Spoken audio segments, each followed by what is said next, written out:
hakkame rääkima transurfingust. Me oleme mõlemad väga suured transurfingu fännid, nagu meeletult suured transurfingu fännid. Sellepärast me siin koos oleme. Soovitan teha märkmeid, väga tähtis. Kas keegi on lugenud, kuulnud transurfingust? Võid anda käega märku. Ahaa, mõned on, väga hea, äge. Väga äge. Mis see transurfing siis on? Kas sa tahad ise öelda või ütlen mina? Ütlen mina. Transurfing on liuglemine läbi võimalikkuse ruumi. Me elame sellises suures ühises väljas, kus on väga palju erinevaid variante, erinevaid võimalusi, erinevaid stsenaariumeid, milles me saame elada ja kogeda. Ja transurfing on õpetus sellest, kuidas valida endale meelepärane stsenaarium, kuidas ümber lülituda. Siin on veel sellised huvitav lause, ma loen teile ette, et liuglemine läbi variantide ruumi või potentsiaalselt võimaliku variandi transformeerumine reaalsuseks. Huvitav on ju, ta on tegelikult manifesteerimise või loomise õpetus, aga hästi põnev ja väga tõhus minu arust. Me elame sellises illusoorsuses, ma ei tea, kuidas see nii on läinud, sellesse müüti meid on kuidagi initsieeritud, et välismaailm kuidagi toimetab ja eksisteerib meie tahtest ja kõik sõltumatult, et meil on hästi vähe jõudu, et seda üldse mõjutada. Ainult niimoodi, et ma siin käe ulatuses saan mingisuguse mõju avaldada või oma häälega kuidagi moodi, aga tegelikult meil on võime tegelikkust juhtida nii, et me ei pea üldse selleks palju energiat kulutama. Meil on võime läbi taotluse muuta reaalsust hetkega. Ja paljud inimesed isegi ei hooma seda, kui suur see võime tegelikult on. Et kasutatakse ainult väga väikest kitsast nagu võimalikkuse osa iseendast, on ju. Ehk siis nagu Seeland ütleb ka, kui sina ei juhi tegelikkust, siis tegelikkus juhib sind. Ja mõelge oma elu peale, kui tihti on nii, et sa ei juhi oma tegelikkust ja sa üldse ei pane tähelegi, kuidas just kui elu on sulle peale sadanud ja sa kuidagi oled selles variandis surfamas, kuidagi moodi ellu jäämas. Ja mulle meeldib ka see, et transurfingu õpetus õpetab nagu selliseid elu mängureegleid, millega sa saad siis nagu mängida, mida järgides sa saad saavutada, mida sa soovid, aga ka mängida siis nende mängureeglitega. Ja see on siis, ma ütlen 2 nagu tähendust veel, mis see transurfing on, et see on teekond läbi eluliinide ja balansseerimine õnnelainel. Vaadake, kui ilus, on ju. Nii, räägi palun natukene Seelandist, jah, selle nii-öelda loojast või edendajast. Ta ei ole seda loonud, aga jaa, et kes on siin transurfinguga kokku puutunud, ma esimese hooga loomulikult küsiksin teie käest, et kui palju te Seelandist teate, sest tegelikult see, ja ilmselt te vastaksite, et ega väga palju ei tea. Ainult sellest, mida ta kirjutab selle transurfingu kohta.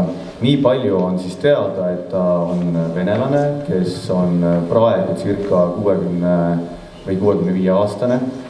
Ja üks väga märkimisväärne Eesti jaoks on see, et tema üks vanavanematest on eestlane. Ehk siis ta on veerand eestlane. Ja ta on tegelikult kvantfüüsik, ta on teadlane, kes elas Venemaal siis Nõukogude Liidu kukkumise järel väga depressiivset teadlase igavat elu ja oli, nagu ta ise on paar korda vihjanud, oli tegelikult enesetapu äärel mitmeid kordi, ta oli vaene, ta ei saanud üldse oma eluga hakkama, ta elas üksikuna ja ühel hetkel, põhimõtteliselt ta oligi alla andnud ja siis ühel hetkel talle tuli unenäos üks kanaldus, mis hakkas järjest, nüüd juba siis ärkveloleku ajal infona talle alla voolama ja siis ta hakkas seda järjest kirja panema, kui nendest sündisid raamatud.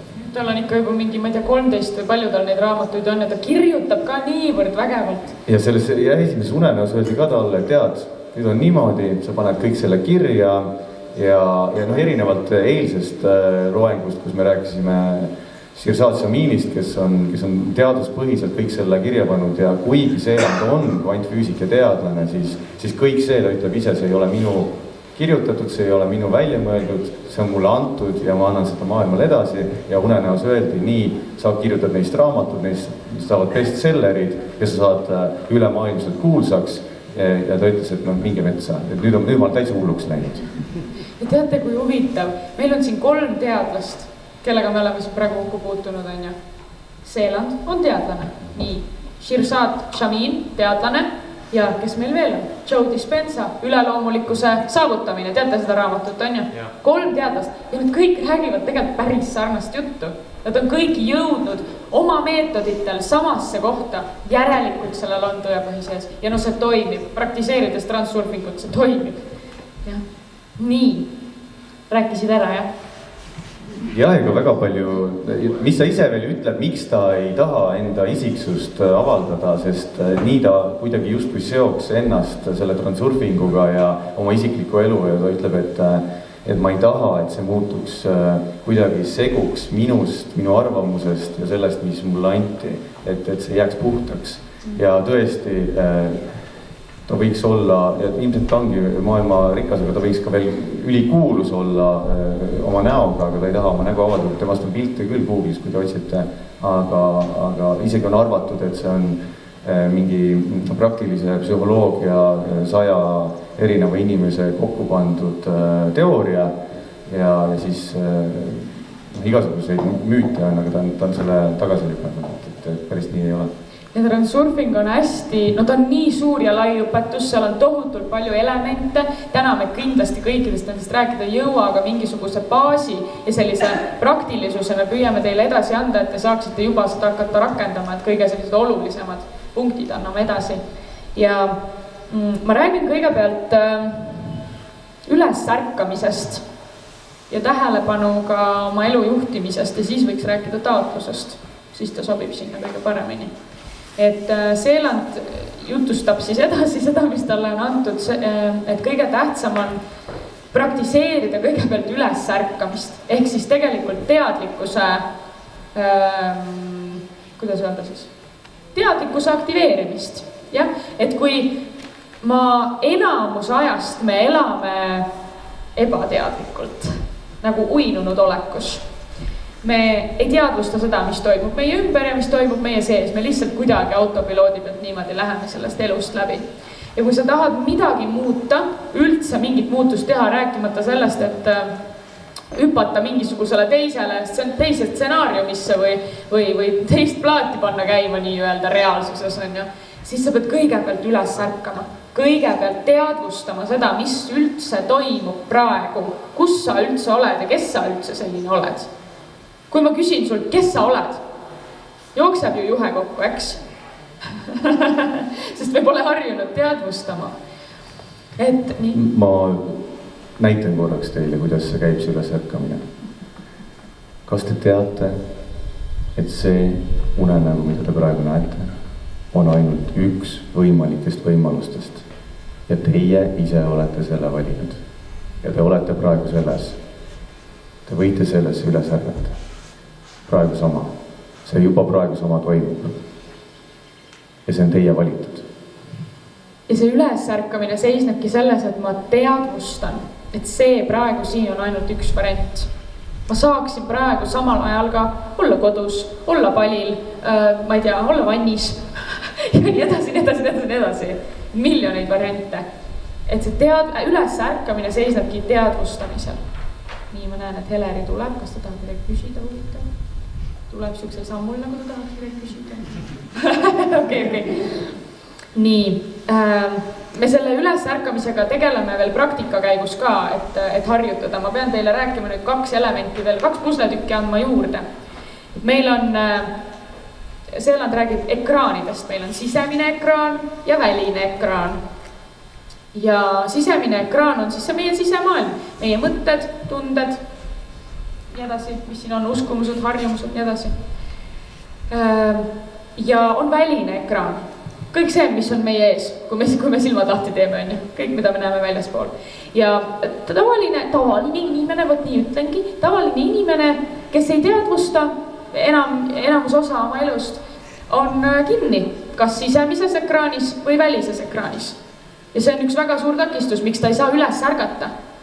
Ta kas jääb kinni oma tunnetesse ja mõtetesse ja sellest tekib illusioon, et selline maailm ongi, või ta jääb kinni sellesse, mida ta näeb, mis toimub väljaspool ja arvab, et see ongi puhas tõde.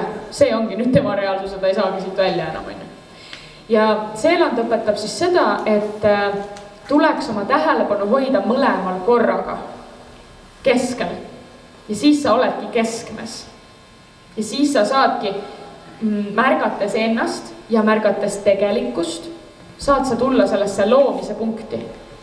Et see transurfingu valem, mida ta õpetab, me varsti jõuame selle valemini ka, mis on hästi nagu lihtsate sammudega, ongi see, et esimesed 2 sammu ärka üles ja ütle endale, näen ennast ja tegelikkust. Oota kohe, Kris. Et siis sa asetad oma tähelepanu keskmesse ja siis sa saad edasi ise otsustada, kuhu sa oma tähelepanu suunad. Sest sinna, kuhu sa oma tähelepanu suunad, sinna hakkab sinu energia voolama ja see hakkab realiseeruma. Sellest räägin kohe ka. Nii Kris tahtis küsida. Ma just tahaks nagu aru saada, kuhu siis sobitab see, et mina, tegelikkus ja siis soovitud tulemus. Need on nagu 3 erinevad. See ongi nüüd selline trikk. Kuidas sina sellele vastaksid? Huvi pärast küsin. Mul on oma vastus olemas, aga ma mõtlen, kuidas sina vastaksid. Tegelikkus lähtub minust. Esimesena olen mina. Aga enamus inimesi elab unenäos ja sõidab takso tagaistmel ja juht on keegi, keda ta ei tea ja ta ei saa temaga rääkida. See lihtsalt juhtub. Aga kui sa teadvustad, siis sa asud ise rooli. Selle laagri nimi kohtumine saatusega, see tegelikult päris tabab transurfingu mõttes. Sa saad kohtuda oma saatusega ärgates üles ja luues oma saatust ise. Ja kohe jõuame tegelikult selleni ka. Aga nüüd natuke ma ajan segaseks seda juttu, ma ei tahtnud seda sisse tuua, aga kuna sa küsisid, et kus nagu sina asetsed, siis on ju selle kõige suhtes tulemus ja tegelikkuse sina on ju. Seeland räägib nendest stsenaariumitest, et nii palju erinevaid stsenaariumeid on ja nendes stsenaariumites on ka sinu erinevad mannekeenid. Sinu mingisugused erinevad olemused, mis ärkavad üles, kui sa vahetad stsenaariumit. Väga keeruliseks läheb nüüd. Et sa saad mitte ainult valida oma tegelikkust, vaid sa saad ka valida mannekeeni, kes sina oled. Kui ta ütleb niimoodi, et koordinaatteljastikul on lõpmatu hulk punkte, siis on olemas variantide ruum, kus on lõpmatu hulk variante reaalsusest. Ja sinust ka. Ja sinust endast ka, jah, selles reaalsuses. Ja mitte ei ole vaja siis kuhugi jõuda, vaid on vaja valida see reaalsus. Ja ta räägib ka veel seda, et kõik eksisteerib korraga. Et aeg on ainult inimestele antud selle jaoks, et me saaksime kogemust. Ja et meie keha tuleks nende kogemustega toime. Aga tegelikult kõik eksisteerib juba siin ja praegu. Ma ei tea, kas te saate sellest aru. Kas teil on see tunne nagu sees, et tegelikult see juba kusagil eksisteerib, et sa oled miljonär? See võimalikkus eksisteerib. Just, et ta tahab nagu tuua selle mõõtme siia sisse, mis enamus inimestel on oma selle igapäeva elu elamise juures ära kadunud. Mul polegi võimalik kuidagi teises reaalsuses olla. Ja tegelikkus on see, et sa ise oled selle valinud ja sinul just sinul on võimalus põhimõtteliselt sekundiga ümber teha. Ja oota, nüüd mul läks meelest ära, oota.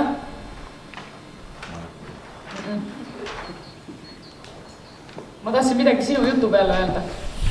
Mis sa ütlesid just? Juba praegu on võimalus, jah. Sinul on võimalik. Ühesõnaga, pange endale kirja need esimesed 2 sammu, mis on olulised, kui te hakkate transurfingut tegema, on siis ärgata üles, on esimene, ja number 2 punkt on see, et ma toon oma tähelepanu keskmesse. Näen ennast ja näen tegelikkust. see lause, näen ennast ja näen tegelikkust. See lause annab edasi seda, et ma näen oma sisemist ekraani ja näen välimist ekraani.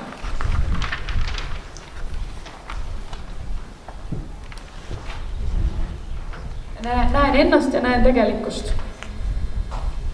Ja seda tuleb natukene praktiseerida. Tuli meelde, mis ma öelda tahtsin.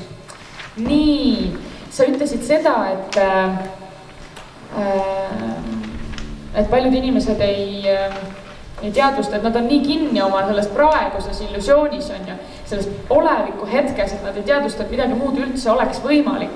Ja siis ma tahtsingi seda öelda, et enamus inimesed tegelevad sellega, et võidelda olevikuga. No näiteks, et ma olen nii paks ja ma olen nii kole ja ikka ma ei ole seda saavutanud ja ma kogu aeg ju püüan, aga ikka ma ei ole seda saavutanud on ju. Jah, ta jääb ka meeles, mida ta öelda tahab. Nii, et võitlevad selle olevikuga, on ju. Ükskõik, mis see probleem siis on. Aga see transurfingu järgi peaksime me lõpetama võitluse olevikuga ja määrama tulevikku ette. Panema oma fookuse ja tähelepanu sellele, et määrata ette oma tulevik. Sest kõik see, mis on praegu siin hetkes, on ju mineviku valikute tulemus. See oleviku hetk peegeldab sinu mineviku valikuid, sellel ei ole mitte mingit pistmist tulevikuga. Sa saad määrata ette oma tulevikku, aga lõpeta võitlus ära. See on ka väga oluline element, hästi oluline. Ja ma tuletan seda endale meelde igal hetkel, sorry, sa ei saagi öelda.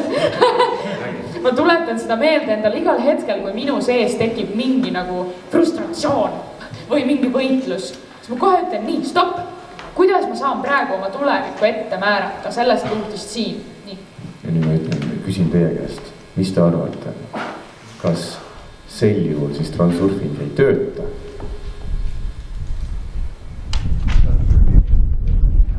Kas nendel inimestel transurfing ei tööta, kes ei tea, et tegelikult on võimalik juhtida? Just nimelt, nad saavad seda, mida nad ei taha, sest nad ise järjepidevalt, ebateadlikult juhivad oma reaalsust sinna. Juhivad oma tähelepanu sinna. Jah. Nüüd oleks lihtsalt vaja see enda kasuks pöörata. Ehk siis nende mõistuse ja hinge ühtsuse sellise taotluse kaudu nad valivad selle sama reaalsuse, mida nad ei taha. Ja ütlevad, ma ei taha seda, see on vastik. Näe, jälle see juhtub minuga ja muud kui loovad seda taas, seda valikut.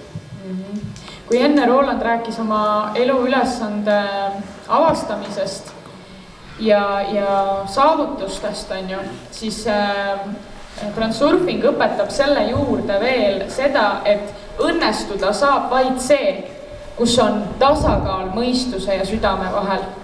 Mitte miski muu ei saa õnnestuda. See lause, kuidas see lause oli? Vali endale selline teekond, kus mõistus hõõrub rahulolevalt käsi ja süda tunneb rõõmu, või mis see lause oli? Süda laulab ja mõistus hõõrub rahulolevalt käsi kokku.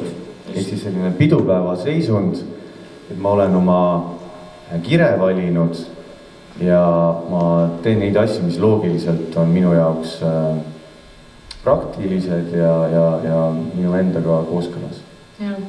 Mulle nii meeldis, ma ei mäleta, mis raamatus ta seda rääkis, aga ta rääkis loo ühest mehest, kes siis püüdis transurfingu järgi kõike teha, et saavutada oma eesmärki. Ta oli mingisugune IT-professionaal ja tal oli siis eesmärk saada seal maailma suurimatesse IT-firmadesse tööle ja ta pühendas, pani tunde sisse, õppis meeletult aastaid, muud kui pingutas, ta tegi kõik õigesti, hoidis oma mõtlemist ja kõik.